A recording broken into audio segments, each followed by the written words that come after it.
La religión dentro de los límites de la mera razón, Immanuel Kant. Prólogo a la primera edición del año 1793. La moral, en cuanto que está fundada sobre el concepto del hombre como un ser libre, que por el hecho mismo de ser libre se liga él mismo por su razón a leyes incondicionadas, no necesita ni de la idea de otro ser por encima del hombre para conocer el deber propio, ni de otro motivo impulsor que la ley misma para observarlo. Al menos es propia culpa del hombre si en él se encuentra una necesidad semejante, a la que además no se puede poner remedio mediante ninguna otra cosa, porque lo que no procede del mismo y de su libertad no da ninguna reparación para la deficiencia de su moralidad.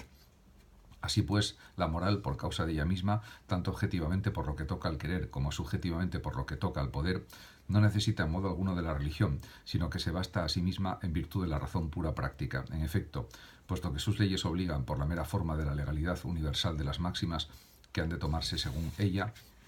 como condición suprema, incondicionada ella misma de todos los fines, la moral no necesita de ningún fundamento material de determinación del libre albedrío, esto es, de ningún fin para reconocer que es debido ni para empujar a que ese deber se cumpla, sino que puede y debe, cuando se trata del deber, hacer abstracción de todos los fines. Así, por ejemplo, para saber si yo debo, o también si puedo, ser veraz ante la justicia en mi testimonio o ser leal en caso de que me sea pedido un bien ajeno confiado a mí, no es necesaria la búsqueda de un fin que yo pudiese tal vez conseguir con mi declaración, pues es igual que sea de un tipo o de otro. Antes bien, aquel que, siéndole pedida legítimamente su declaración, aún encuentra necesario buscar algún fin, es ya en eso un indigno. Pero, aunque la moral, por causa de ella misma, no necesita de ninguna representación de fin que hubiese de preceder a la determinación de la voluntad, aún así puede ser que tenga una relación necesaria a un fin semejante, a saber, no como el fundamento, sino como las consecuencias necesarias de las máximas que son adoptadas con arreglo a leyes. Pues sin ninguna relación de fin, no puede tener lugar en el hombre ninguna determinación de la voluntad, ya que tal determinación no puede darse sin algún efecto, cuya representación tiene que poder ser admitida, sino como fundamento de determinación del albedrío y como fin que precede en la mira, si como consecuencia de la determinación del albedrío por la ley en orden a un fin,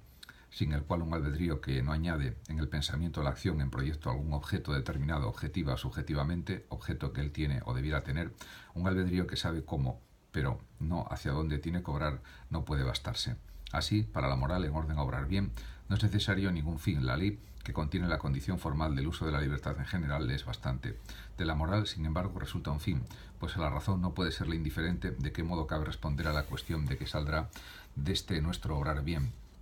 y hacia qué, incluso si es algo que no está plenamente en nuestro poder, podríamos dirigir nuestro hacer y dejar para al menos concordar con ello. Así, ciertamente se trata solo de una idea de un objeto que contiene en sí en unidad la condición formal de todos los fines como debemos tenerlos el deber y a la vez todo lo condicionado concordante con ello de todos los fines que tenemos, la felicidad adecuada a la observancia del deber, esto es, la idea de un bien supremo en el mundo para cuya posibilidad hemos de aceptar un ser superior moral, santísimo y omnipotente, único que puede unir los dos elementos de ese bien supremo. Pero esta idea, considerada prácticamente, no es vacía, pues pone remedio a nuestra natural necesidad de pensar según o algún fin último que pueda ser justificado por la razón para todo nuestro hacer y dejar tomado en su todo necesidad que de otro modo sería un obstáculo para la decisión moral. Pero lo que es aquí lo principal, esta idea resulta de la moral y no es la base de ella. Es un fin en el cual ocurre que el hecho de proponérselo presupone ya principios morales. No puede, pues, ser indiferente a la moral el que ella se forme o no el concepto de un fin último de todas las cosas, bien entendido que el concordar con ese fin no aumenta el número de los deberes, pero les proporciona un particular punto de referencia de la unión de todos los fines, pues sólo así puede darse realidad objetiva práctica a la ligazón de la finalidad por libertad con la finalidad de la naturaleza, ligazón de la que no podemos prescindir. Suponed un hombre que venera la ley moral y a quien se le ocurre, cosa que difícilmente puede evitar, pensar qué